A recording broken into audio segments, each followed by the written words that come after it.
Tragico incidente stradale a Mira, 19enne perde il controllo dell'auto e finisce contro un muretto. Il ragazzo muore poco dopo l'arrivo dei sanitari.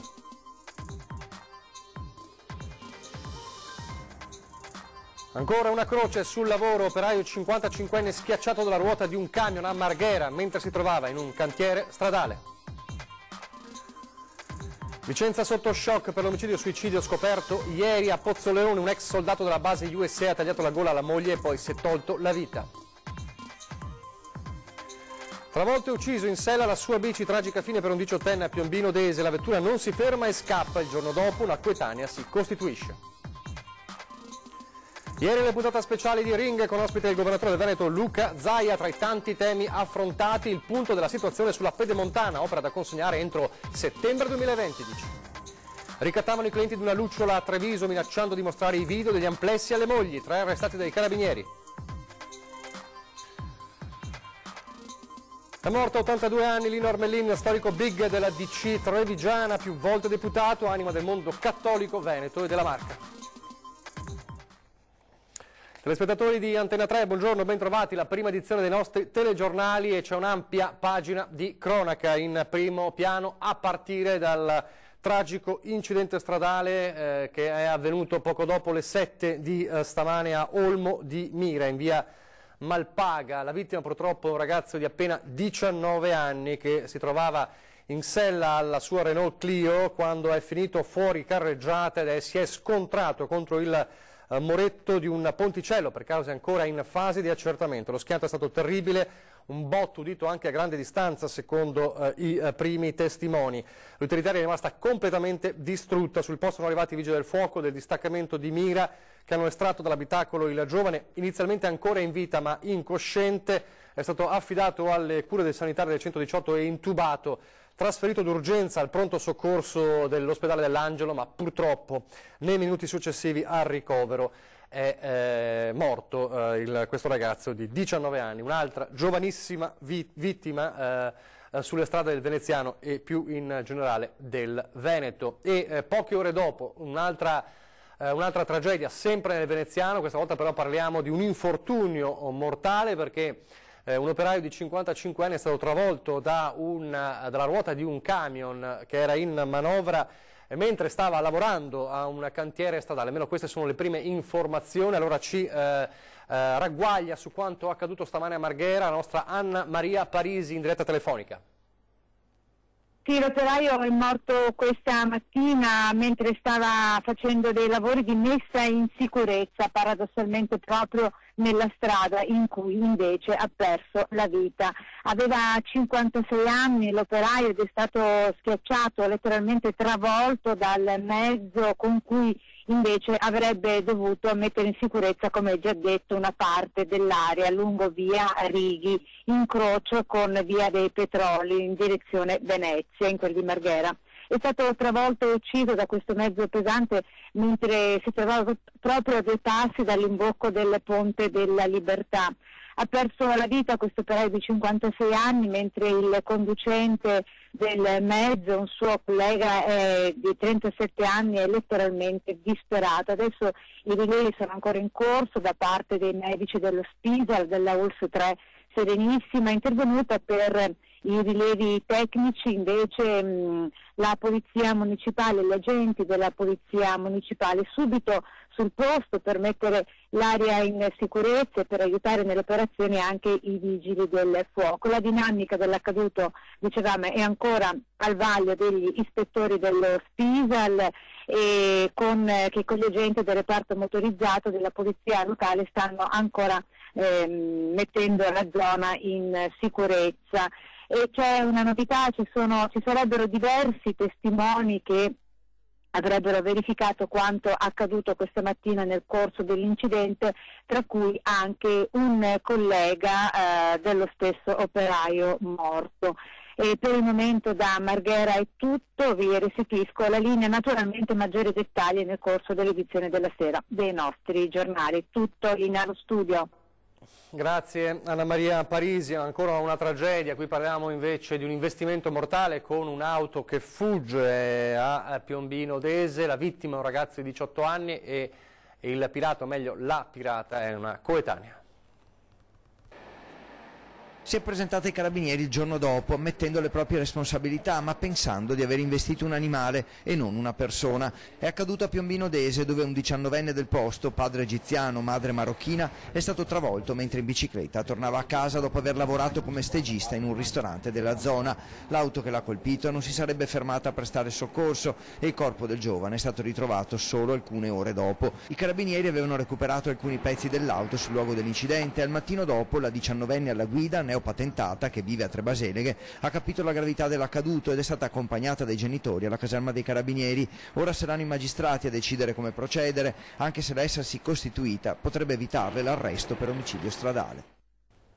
Ed ora la Vicenza sotto shock, la Pozzolleone anche sotto shock per quanto scoperto ieri, un omicidio suicidio. Un omicidio-suicidio nella base USA, di un ex appartenente alla base USA. Vedremo fra pochissimo il servizio. Intanto vi anticipiamo appunto quanto detto anche nei titoli, questa tragedia che ha scosso Vicenza, perché è l'ennesimo femminicidio che si risolve ancora una volta in questo modo, con peraltro una violenza che a quanto si è capito era abbastanza annunciata. L'uomo, insomma, l'ex soldato aveva parlato, si era confidato con un sacerdote dicendo: prima o poi mi ammazzo. Ne parleremo fra pochissimo. Adesso invece parliamo del delitto di Cison di Valmarino, un altro delitto, in questo caso appunto un duplice omicidio, perché c'è un'indagine, l'indagine che continua, anche se ovviamente c'è il presunto responsabile in carcere, e come sappiamo il Tribunale del Riesame ha rigettato la richiesta di scarcerazione di Sergio Papa. Ma un altro elemento emerso in questi giorni, peraltro emerso dalla stessa difesa di Papa, sono dei graffi sul volto del 35enne. Graffi di Loris Nicolasi sul volto di Sergio Papa, un nuovo tassello dell'indagine sul delitto di Cison di Valmarino, elemento importante per confermare che il killer dei coniugi di Rolle è proprio il 35enne di Refrontolo, secondo gli investigatori. Solo la prova che il giorno prima c'era stato un litigio, invece, secondo il legale dell'uomo. È stato lo stesso Papa a parlare di quei graffi sul volto e che sarebbero stati ricevuti la mattina del 28 febbraio, il giorno prima del duplice delitto. Gli inquirenti sembrano interpretare il fatto come una mossa per mettere le mani avanti e giustificare la presenza di eventuali tracce di DNA sotto le unghie di Loris Nicolasi. Papa aveva quei lievi graffi e ha asserito che è stato l'anziano, quando l'aveva trovato all'interno della sua proprietà, a procurarglieli, ha detto il suo avvocato Alessandra Nava. Una giustificazione a cui gli investigatori non credono affatto. Sono infatti convinti che sia stato il disoccupato di Refrontolo a uccidere la coppia di anziani ex ristoratore di Cison, e che all'indomani del 28 febbraio, il giorno in cui fu scoperto dentro la proprietà dei Nicolasi, sia tornato forse per rubare. Dopo essere stato di nuovo scoperto, Papa li avrebbe ammazzati. Il Tribunale del Riesame la scorsa settimana ha rigettato la richiesta di scarcerazione. Un incidente in A4 poco dopo le 10:30 stamane tra i caselli di Grisignano e Padova Ovest in direzione Venezia. Ovviamente c'è stato parecchio disagio al traffico per causa in corso di accertamento. Un fuoristrada Toyota con al traino un carrello con una barca è sbandato ribaltandosi in seguito al botto. La barca è finita in mezzo alla corsia di sorpasso.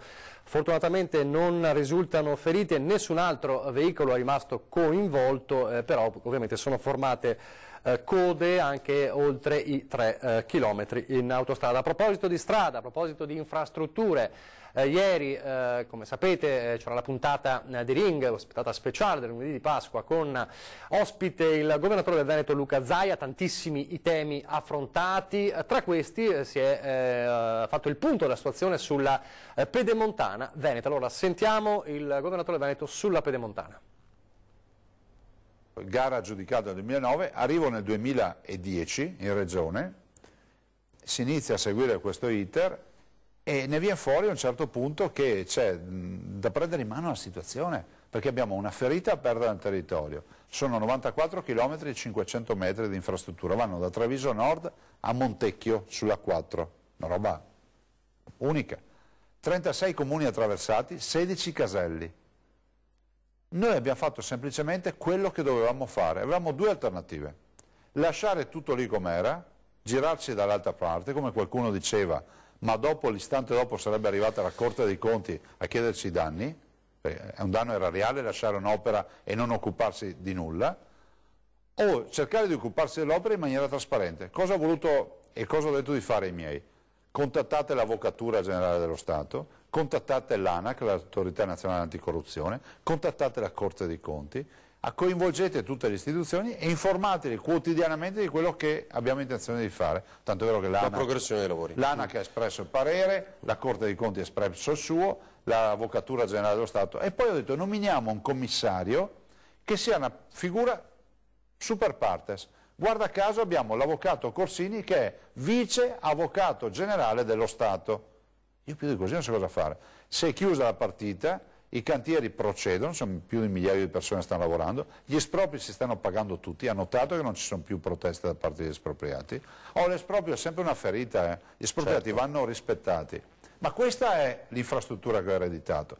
Quando c'è qualcuno che va a dire in giro che i costi sono lievitati, ma è vero che sono lievitati, ma non perché c'è la banda Bassotti che è scappata con i soldi, perché 94 km 500 metri da un nastro d'asfalto sul piano campagna si fa in trincea, i sindaci hanno chiesto un sacco di opere complementari oltre l'autostrada, alla fine quello è il conto, 2 miliardi 258 milioni di euro. Per cui guardi, dal contratto che oggi noi abbiamo in mano, l'infrastruttura completata dovrà essere consegnata entro settembre 2020.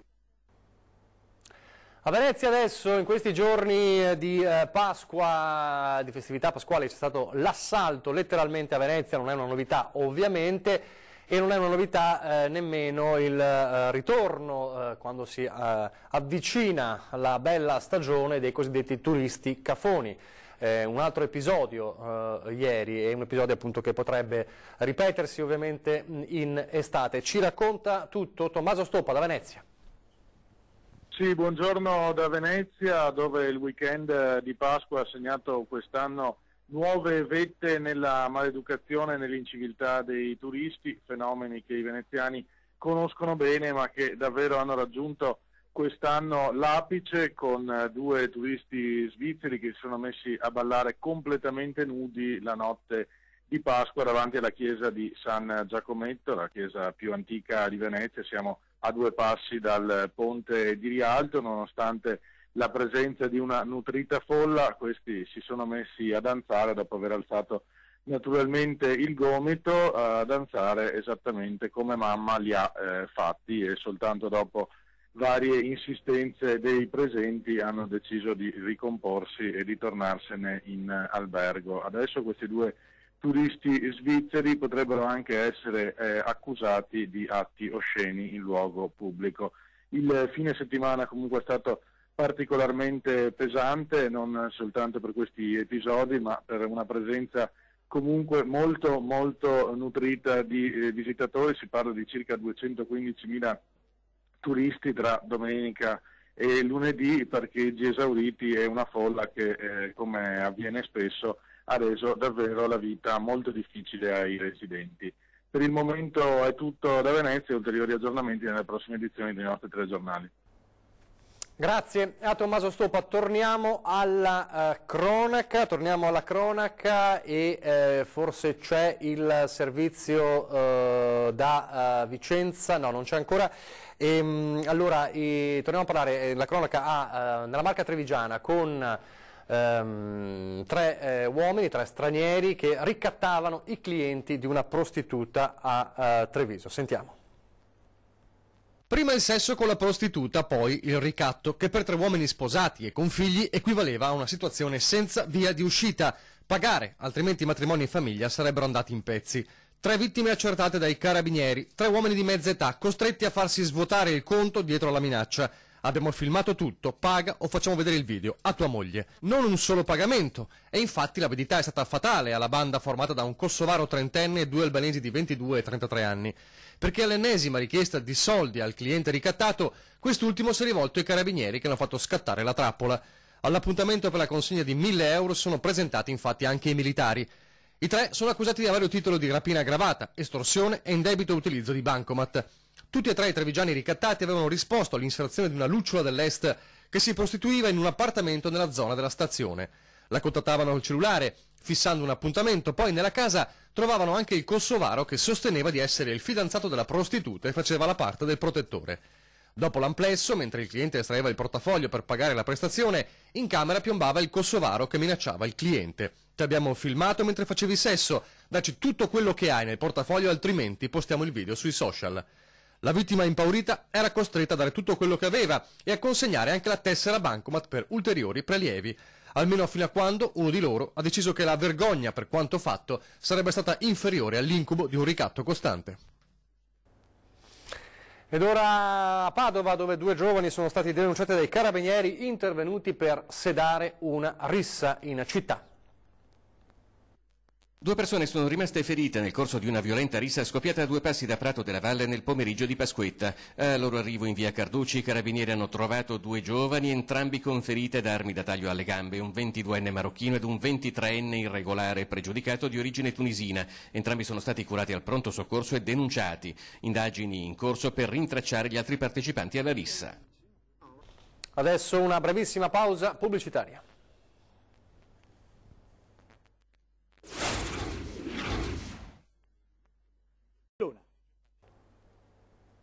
Rieccoci in studio con la prima edizione del nostro telegiornale di Antenna 3. Ripartiamo dal lutto che ha colpito il mondo politico, ma anche e soprattutto il mondo cattolico della Marca e non solo, per la scomparsa a 82 anni e mezzo di Lino Armellini, scomparso la sera di Pasqua per le complicazioni di una polmonite. Volto storico, big della democrazia cristiana, onorevole dal 1979 al 1994, icona del mondo delle scuole materne parrocchiali, per 35 anni presidente provinciale della FISM, la Federazione delle Scuole Materne, che fece diventare pochi anni dopo la nascita della Marca una potenza, un pilastro del sistema educativo dell'infanzia veneta.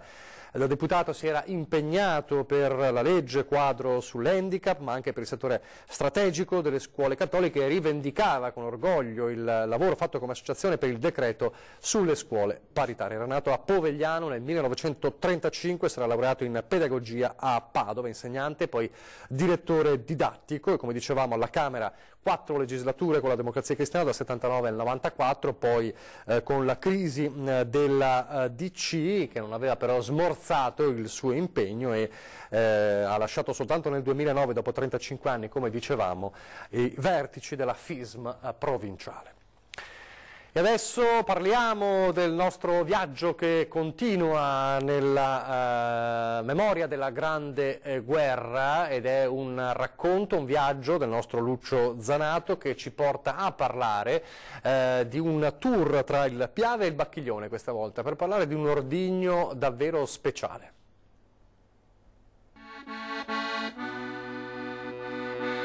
Io e il mio amico qua abbiamo trovato questo qua dentro il Piave pensando che fosse una bomba. Vedendola volevo anche ributtarla dentro, però ho chiamato un ragazzo e mi ha detto no, non è una bomba, dovrebbe essere dei volantini, ci dovrebbe essere dentro. A un secolo di distanza il Piave non cessa di restituire le testimonianze della Grande Guerra. E l'ha fatto qualche mese fa con questi scritti, segni della propaganda che ha imperversato nei mesi terribili dopo Caporetto. Dentro questo ordigno non tritolo, biglie mortali di acciaio, gas letale, ma messaggi che dovevano colpire non il corpo ma la mente. Noi fratelli jugoslavi vi chiedo di non sparare contro i nostri che diventeranno alleati ai nostri amici italiani. L'appello nel volantino che accompagnava questo libricino, dove l'ignoto mittente raccontava della ferocia dell'esercito austro-ungarico come descrive il traduttore. Lui dice chiaramente: il popolo tedesco mi ha fatto soffrire oltre ogni possibile immaginazione. Hanno distrutto tutto, bruciato persone vive, fatto soffrire, torturato.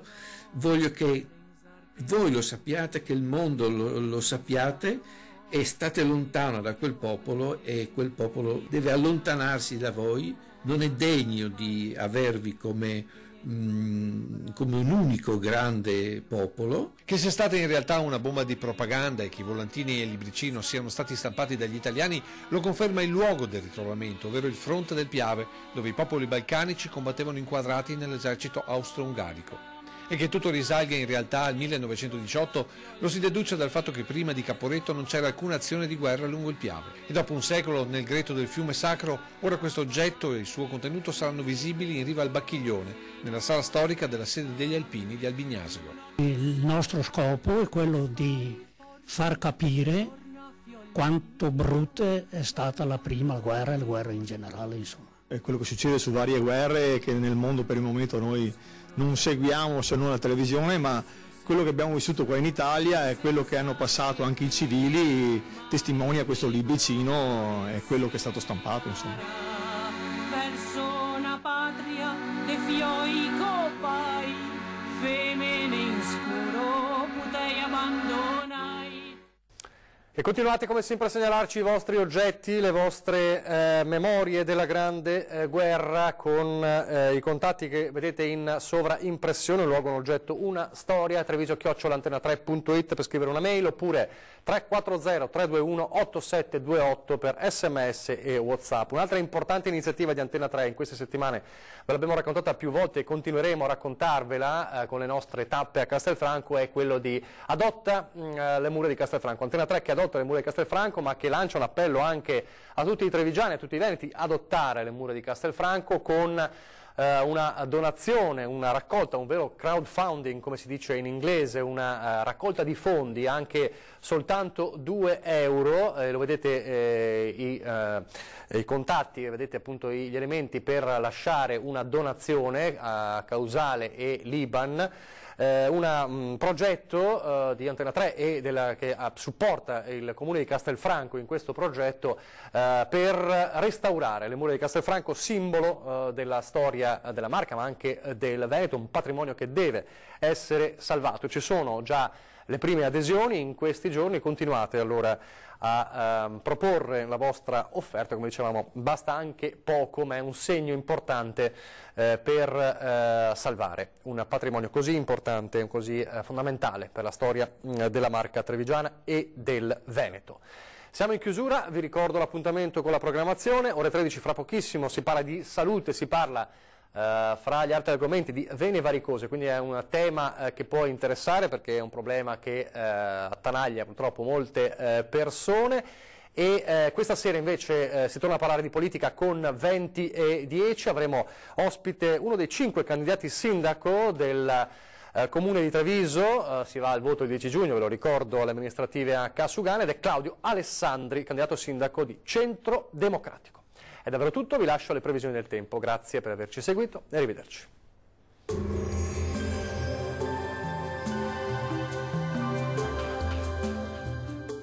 Termoidraulica Susin. Se compri una caldaia, in omaggio il condizionatore. Termoidraulica Susin a 0 branco.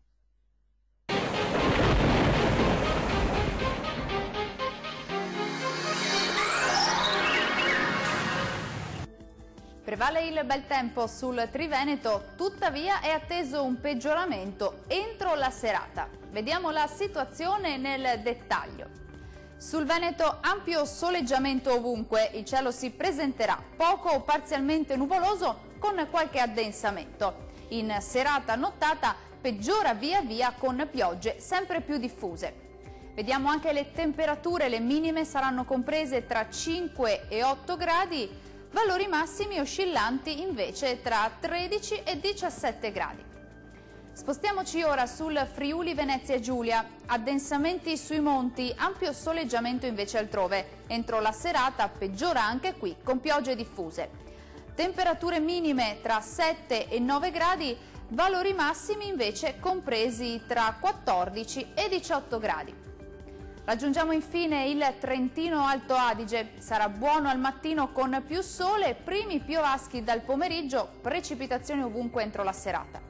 Temperature minime intorno agli 8 gradi, massime comprese invece tra 15 e 17 gradi. Dal meteo di Antena 3 per ora è tutto, arrivederci.